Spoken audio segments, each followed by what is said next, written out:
Everybody.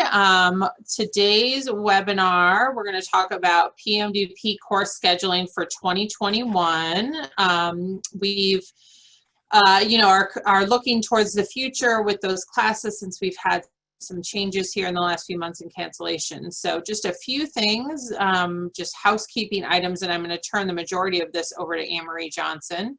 So if you aren't talking, I'm asking you to stay on mute so that everybody can hear a little bit better. However, this session is going to be very casual, so feel free to unmute yourself if you have a question, or if you're more comfortable, you may also use the chat. We'll be monitoring the chat and responding in there as well.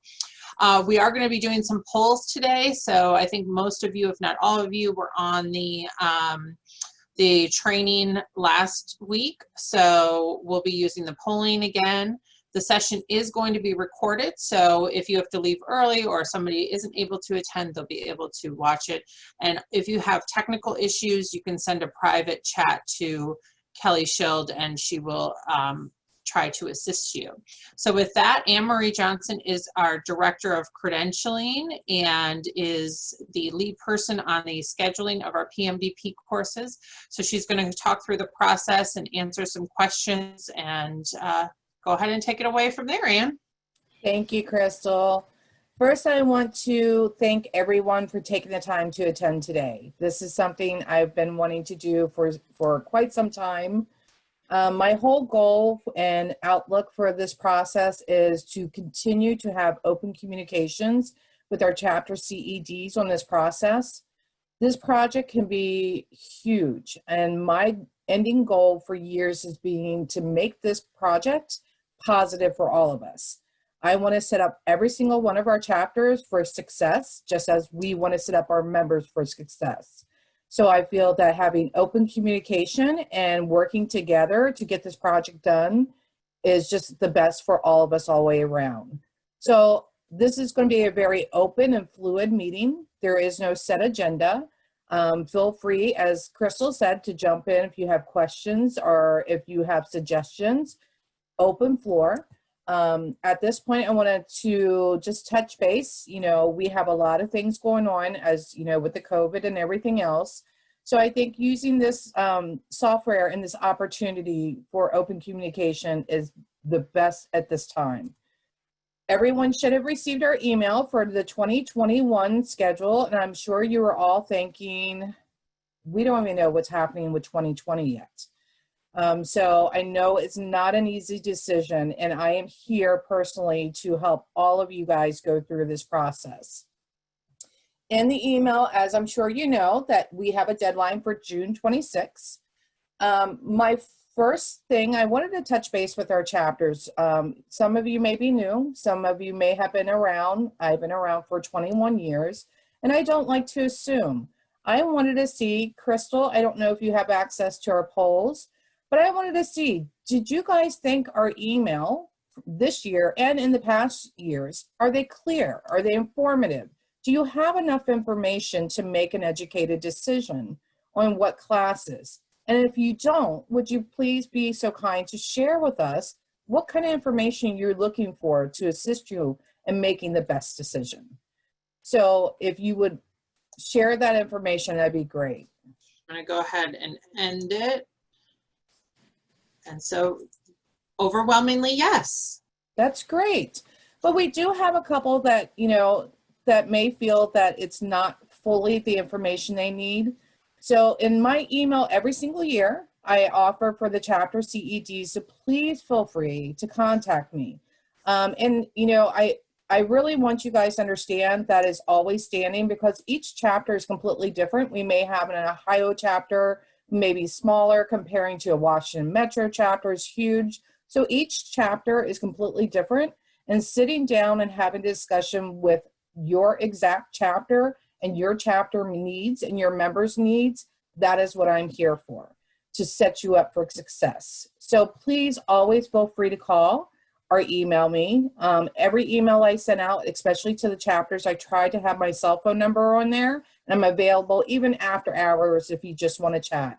So for those who may need some more information or are not sure of the process, All you have to do is pick up the phone and call. But we'll go through some of the process today. So if you have any questions, concerns, feel free to jump in. So for the scheduling process, I've been trying for years to give you a history of your classes. I want to ensure everyone on this call today that the COVID cancellations will not count towards your past history. So when we assign classes, we normally look at your past history to see what classes have canceled, which ones have you held. We will not be holding any COVID cancellation classes against any chapter whatsoever. So I just wanted to make sure that you were aware of that.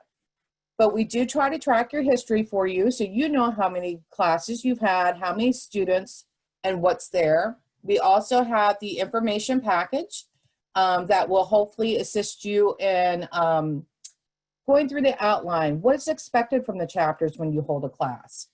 Are you aware that when you request a M320, an M340, or a case study, that the chapter is required to help us find a location? Sometimes the chapters are not aware of that. Also, sometimes the chapters are not aware the M400 program is only held at our annual conference. So keep that in mind.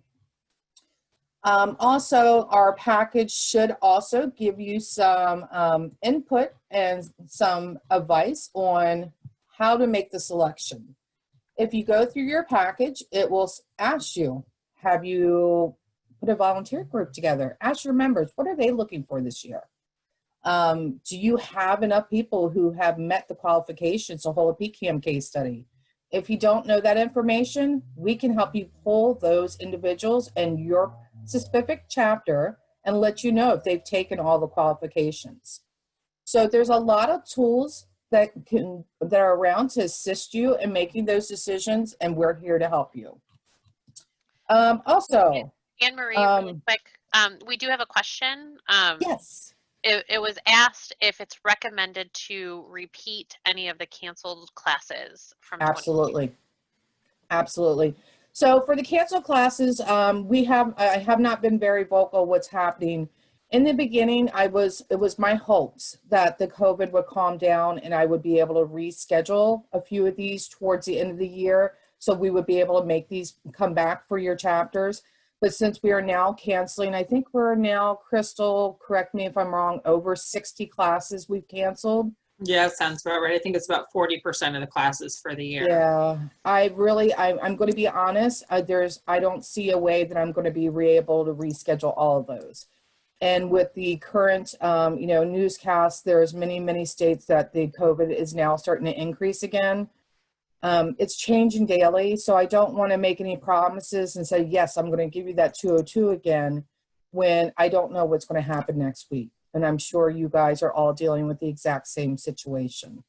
So hopefully, yes, if you're doing your schedule for next year, feel free to ask for a class that may have been canceled this year, or just look at all new classes. You may also have seen that we have canceled a lot of case studies this year, so everything's going to be up for grabs. I also wanted to touch base with our chapters. Crystal, we have another poll question that I would love to put up if you have a chance. Okay. I'm sorry, not how. Is it the, do you believe your members will feel comfortable attending an in-person PMDP? Yes. Okay. That is on the screen, should be on the screen for everybody. People are starting to weigh in on that. And Anne, is there a specific time frame that you're thinking for 2021, you mean?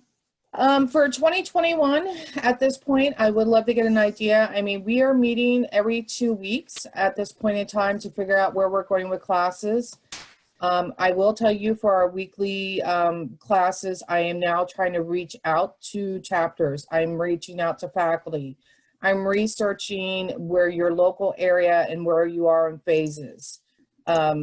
We just had a conversation. There was one state that the numbers have just gone completely crazy here in the last week, and we have a class coming up. So I wanted to get a feel from the chapters. How are you guys feeling?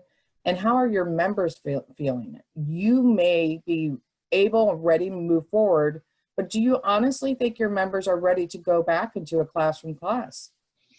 Some of the chapters, Anne-Marie, we've heard from, and if anybody's on the call and wants to share, some of the chapters have done their own surveys to find out, so, you know, what, and of course it depends on where you're located, but if anybody is interested in sharing, that might be helpful. I'd be glad to. We did that. We polled our members, got about 100 responses. 75 of them are more than ready to go back. The other 25 are not. We've had an increase in our area in the last couple of days of the COVID. But I have just today prepared the publications to go out and gather registrations for those classes that are going to start July 17th in one area, July 31st in another. So all I can say is we're going to wait and see. We've got all the CDC guidelines in place with the restaurant venues. We will have masks with CAI printed on them, by the way, that we're going to have available for people, but we're going to encourage them that they can wear masks. They should wear masks anytime they're not eating. Our food will be served rather than buffet. So we've taken all the precautions that we can. And I'll let you know how it goes and what kind of, we're going to have to limit the registration. And I've told them that if they see that the class is closed, send me an email and we'll start a second registration list and do it a second time or present it in a webinar. I can't wait to hear how it works out. Yeah, Please make sure you let us know. I would love to personally hear. I will. Thank you.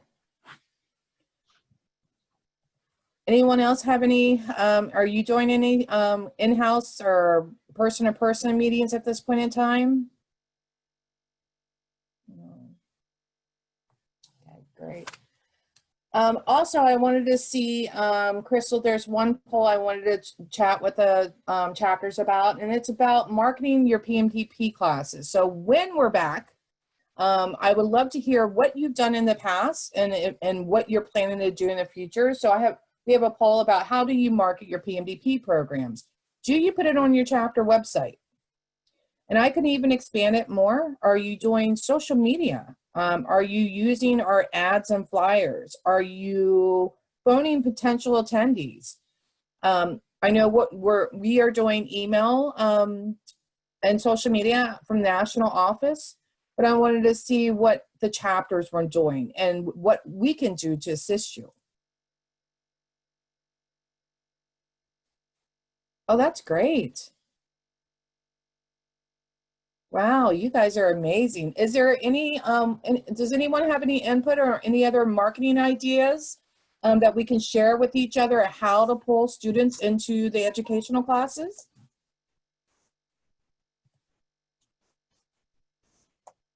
None? We do is constant contact, as colorful and interesting a publication as possible, encouraging them at least 4 times. That's great, Sandra. Thank you. And the registration, what I send out will take them directly to national.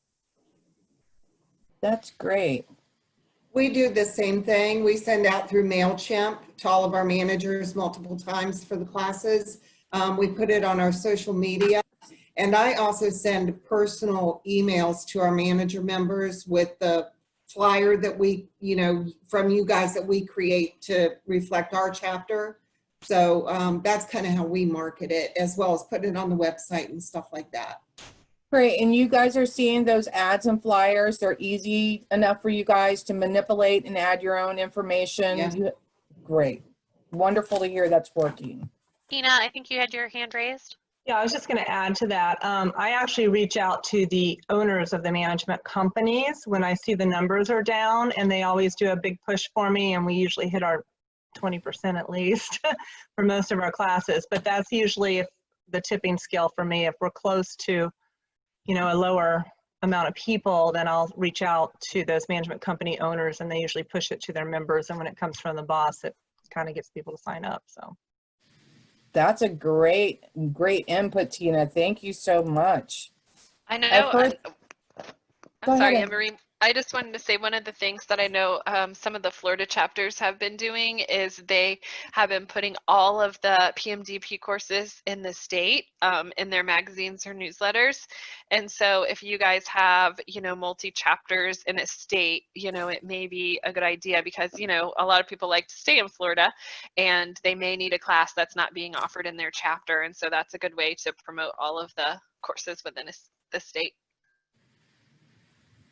And that's a great input, Emily. I was going to bring that up. I'm not sure if for everyone who's on currently, if you are close to other chapters. Recently, Florida has been doing an amazing job with their PMDP classes. So I thought I'd throw it out because it's really worked very well. So Emily, if you decide that you want to jump in, Florida is now working with the other chapters and they all come together to figure out their schedules. So if one area of Florida is doing a 202, the other area will do a 203. They'll make sure their dates do not conflict. So they'll work together as a region to ensure that they're hitting every single class of the 200 series, an advanced class, a case study, and they'll work together to make sure that they are not conflicting with each other in their region. Have you guys thought about that?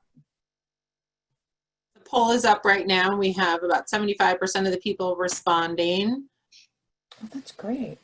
The other piece of that too is let's continue on with Florida as an example, is, somebody, if you can manage to schedule all the classes in a specific area or state, then hopefully people don't have to travel all too far in order to get their PCAM or to redesignate. Absolutely. And our goal is, just so you guys know, is our overall goal is to ensure each region holds all the classes, and 100, 200 levels, an advanced class, and a case study.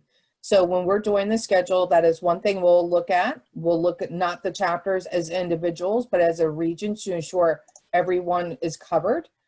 We also try to make sure every single region has an advanced program for those PCAMs to renew.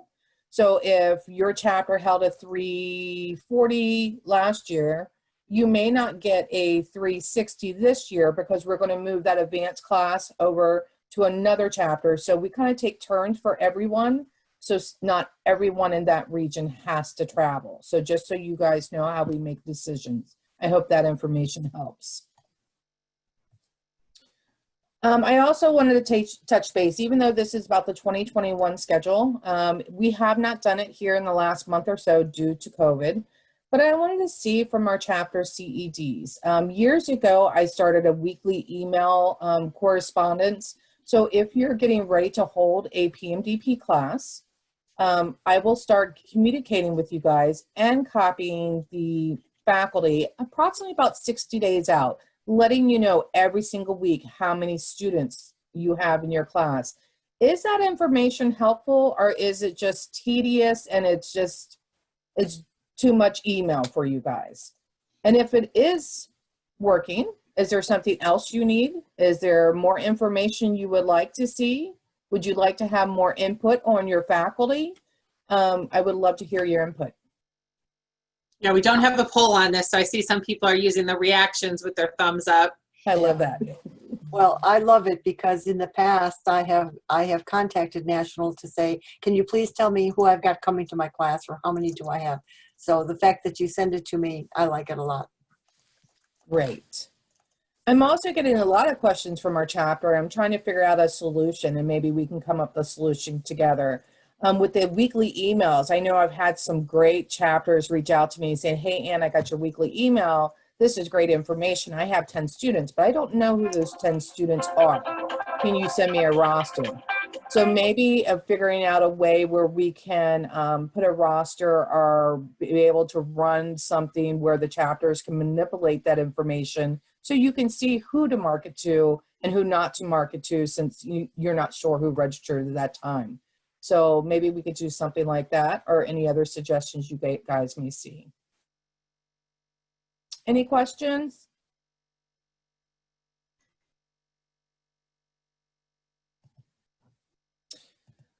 All right, I'm going to, let's see, where are we at?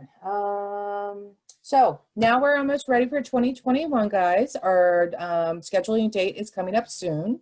The date that it's due to our office is the 26th, I think, but I want to double check.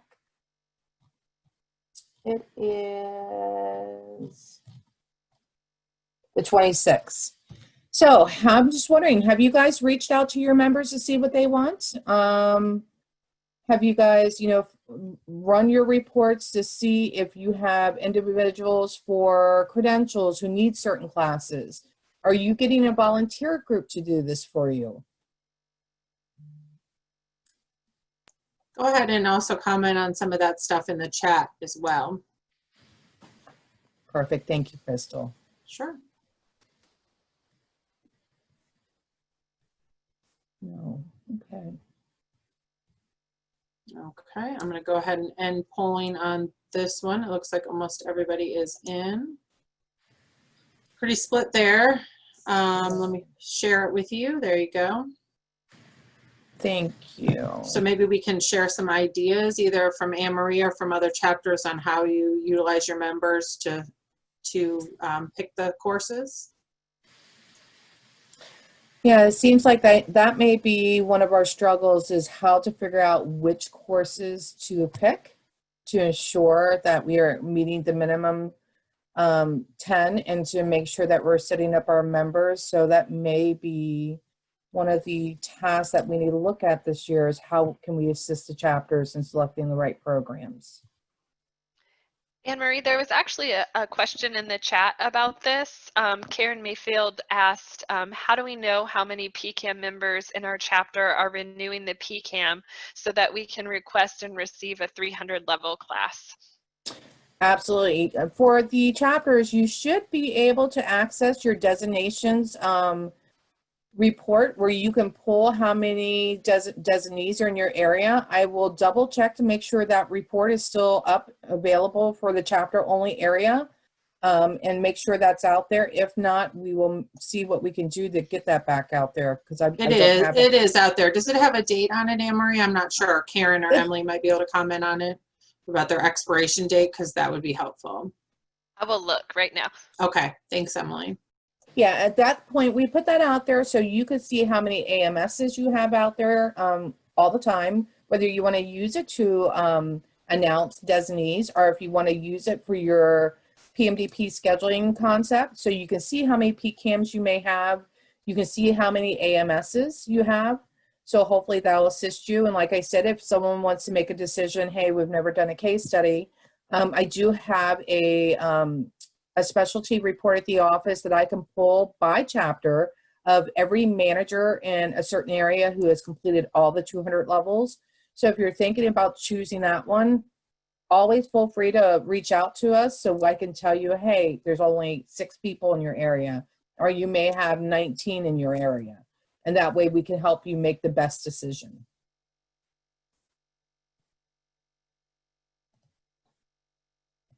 Okay, guys, do we have any questions that I'm not touching base, or any areas that you want to chat about? Into the membership list that download from your site. No, the list that I'm talking about should be in the chapter only area, and we should have put up one that was just for designees in your area. So this is a report that you can select, whether it's AMS or PCAM or whatever credential, the LSM, and you can see which ones are active, which ones are newly awarded. And this was to give you more power, that if you wanted to do a newsletter on new PCAMs in your area for a certain amount of time, or if you wanted to see how many active PCAMs you have in your area for classes or even AMSs. So hopefully that report is up there and live. If it's not, we will make sure it gets fixed. Anne Marie, Emily has available a sample of the designations report. If we want her to do the screen share, we can do that. Would that be helpful? Yes. And nod of heads. Yes. Okay. That would be great. Thank you. Here we go. So Okay, so go ahead, Emily. Since Sandra asked the question, I am in the database as her, and this is where you would pull that report. So I just logged into the account, to your account on caionline.org. It's under your chapter reports and your live reports, and then it's this designation report right here, here at the top. So when you pull that, you can pull by type of accreditation or designation, or you can just pull all of them. So for this case, I'm just going to pull, let's say I'm going to pull my AMSs, and I'm going to say you do give an award date, but I think it actually will pull without an award date. You just pull all of your I think if you use the award date, it's if you want to recognize new people. Yes. But if you don't put one in, then it'll show all of your AMS. So let's. Yeah, so a lot of people use it if they want to recognize people in their newsletters. Like if you do a quarterly newsletter or something, they'll pull this quarterly. So I'm really interested to see how long this takes to download via the database, via Zoom. It's coming. It's coming. It's thinking about it. Here it comes on my other screen. So let me move it over here. So this gives all of the AMSs in the South Gulf Coast chapter. So it would give you the award date, and then it also gives your recertification date. So you can see when they're due to recertify. So Karen, if you are trying to look for the PCAMs who are up for redesignation, then you could run this report for the PCAMs. Are there any questions about this report? I want to know by a show of hands who just saw an eye-opening. Oh my gosh, I can't believe it's out there. Tina, Jill. Okay, it's a lot of information, so I'm glad we're able to show you some of those things that you might not even realize is there. So it's all we're all learning as we go, right? Well, and just what you said, Crystal, it is so much information when you're coming to PMDP and credentials, and they kind of, interlinked and trying to figure out how to do the schedule and how to run PCAM reports and AMS reports. And that's why we're always here to help you guys. So please do not hesitate to let us know. And I'm glad to know that some of you didn't know that report was out there.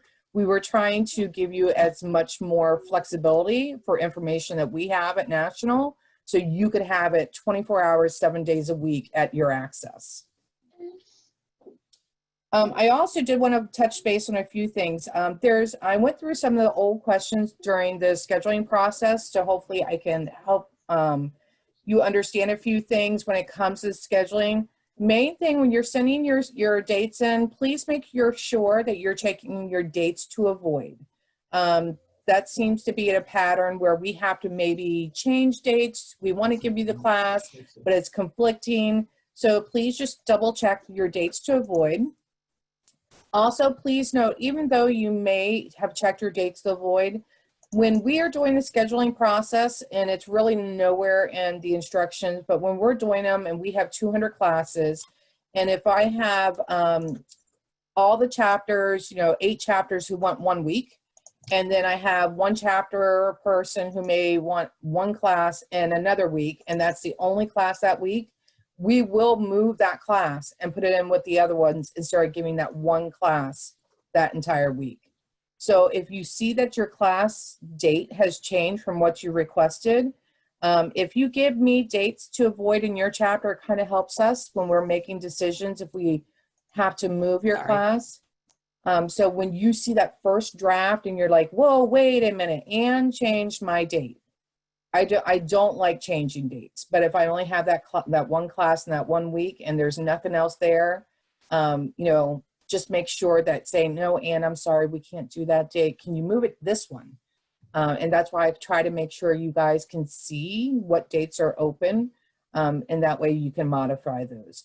And also for some of the chapters, please note that I may not understand, and I had a long learning process like Florida. They have certain months where most of their people do their educations because of the summers and, you know, all that great stuff, or budgets. Make sure you share that kind of content with me, because as hard as I try to know every single direction in chapter, I can't remember them all. So just say, hey, Ann, remember I told you last year, this is our budget season. We can't hold a class here and you move my class to that period. Just send me a friendly reminder. I have no problem in changing those. Okay. Do you guys have any other questions for maybe a newbie or any of the, you know, other CEDs have been through this process and you are just like, I don't understand why they made this decision or why they do it that way? Anne Marie, this is Karen. Yes. And I always nag you about this, but case study. How do I get a case study in my chapter? We haven't had one since 2013. I know we do conferences down here and the case studies are with that, but we don't have one for 2021. And I just, you know, I'm wondering what the criteria is on the years when we're not in Florida to put a case study at one of the chapters in Florida. That is a great question, Karen. Thank you. The Board of Trustees are starting, had allowed us, first we were at 6 case studies per year, and then we went and said, hey, can we at least do 7? So now we're trying to expand them a little bit more. But what we do every single year is we take a look at every single chapter's request, who's requested, and then we run a report to see which areas has the most PCAM applicants that we can cover at what location. So that's really kind of where our determination is what areas can we hit the most members. Not saying that, you know, this side doesn't get it because they don't have enough members. So we try to also move them geographically every single time that we possibly can. So this year, you know, I was in Hawaii. Next year, Hawaii won't get it. So I'll give it to maybe Seattle. So we try to move them constantly. So just keep asking for it and just you put in there, and look, I've asked for it twice this year. Now we were going to have the case study in Florida. That was canceled this year between COVID. I will share something that is not, it is completely, not even pollinating. We're discussing at this point. I did have a conference call with our case study team last week, and I have thrown up the idea, I'm waiting for people to scream at me, of a virtual case study. So we are not sure how it's going to work. We're not sure if it can even work. But with the COVID and everything else that's going on right now, my main concept is keeping our chapter, CEDs, and members safe and happy and healthy. Our faculty. I mean, my main concern is our members and you guys. Taking the chance of going to a state that the COVID was low, and now all of a sudden it's starting to come back up, and we've now canceled 5 case studies. I need to get our team to start thinking outside the box, and none of us know when this is going to clear up. Now, Anne Marie, I'm sorry, is this a good time? Do you want to mention about some of the live streaming? Yeah, that's what I was going to go. So we're trying to think outside the box to ensure the safety and everybody. So I got this concept because we are now piloting the M202. We've done twice. It's called live streaming for PMDP. They have gone very well, and we're getting ready to do the M100. So I'm sure that you guys are dealing with the same thing with COVID, and you have moved some things to either live stream or virtual.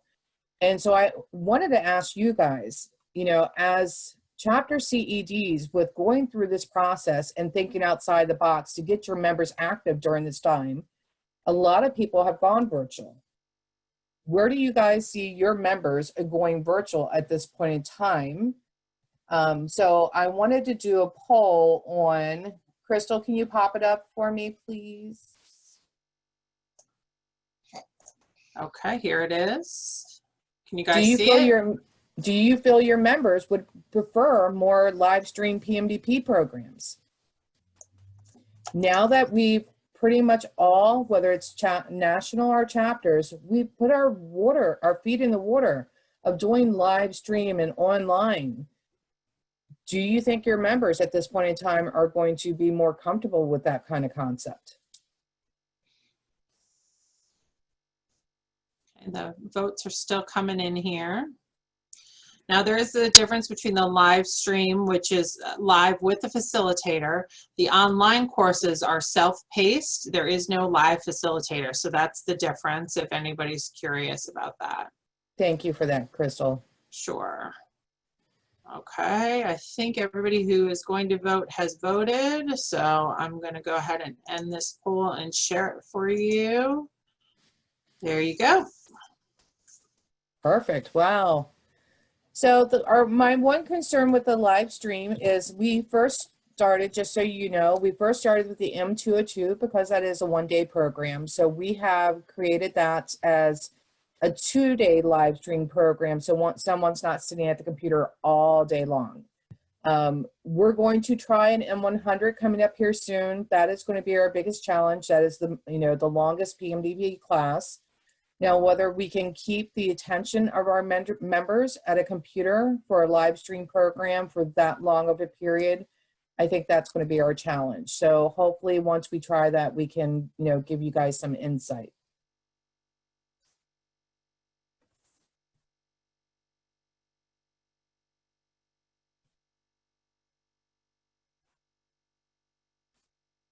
Oh, that's great to know, Jill.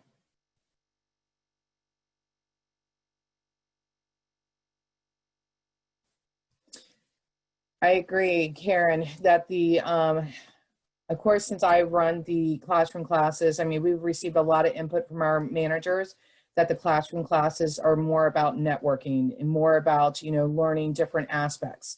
And that's why I really wanted our team during this, strange concept with this COVID, how do we keep moving forward? How do we still keep them in touch? Because not everybody's cup of tea, mine included, is online classes. And that is why we came with the kind of live stream. Our last M202, I can tell you guys that we had just at 100 students on that program. We had 2 faculty. We really honestly had 3 faculty. We had 2 teaching, 1 auditing. It was really great to watch 1 faculty teach, while the second faculty was in the chat room answering questions, coming up with different ideas and coming up with different examples. So they really kind of get the best of both worlds. They got the viewpoint and the outlook of 2 faculty members and 2 faculty members' experiences. Did they lose the touch of sitting and chit-chatting with their neighbor? Absolutely. But at this time with the COVID and, instead of not joining anything, that's kind of pretty much where we're at. So far, they're going really good. We are finding, out some little tidbits about the software that we need multiple staff behind the screen, 1 for the chats, 1 to assist members for signing in and technical questions, 1 to assist the faculty. So we normally have about 4 staff members on each pilot live stream program. I personally think they're amazing. And when things slow down and hopefully we're no longer just piloting them, if we open them up, I would love to be able somehow, Crystal, to maybe invite some of the chapter CEDs and to see those so they can get that experience and see exactly what their members are seeing and dealing with. Yeah, I think that would be great. I mean, it's a different platform than Zoom, but as somebody commented, I think it was Sandra in the box, in the chat box, that you can keep their attention if it's engaging. And I saw they had a similar experience with us last week for the chapter training, and I'm imagining that with those classes they're using the same kind of thing, chat and polls and breakout rooms and that sort of thing. Great. Anybody else have any ideas or questions? Like I said, this is very open. We're not just going to sit here and read the directions of how to do scheduling. I would love to do that for anyone who is new and wants to sit down. I really kind of wanted this to be an open communication and come together as we work on this project. And I wanted to take this opportunity to hear your ideas and your suggestions. I mean, I've been doing this for years now. I'm sure there may be information that you want, or a different viewpoint of what I can provide you to help you make those right decisions. So I just want to make sure that we had an open communication so we can help you guys. you, Anne Marie, for taking the time to talk with the CEDs today. Oh, thank you guys for coming. I greatly appreciate it.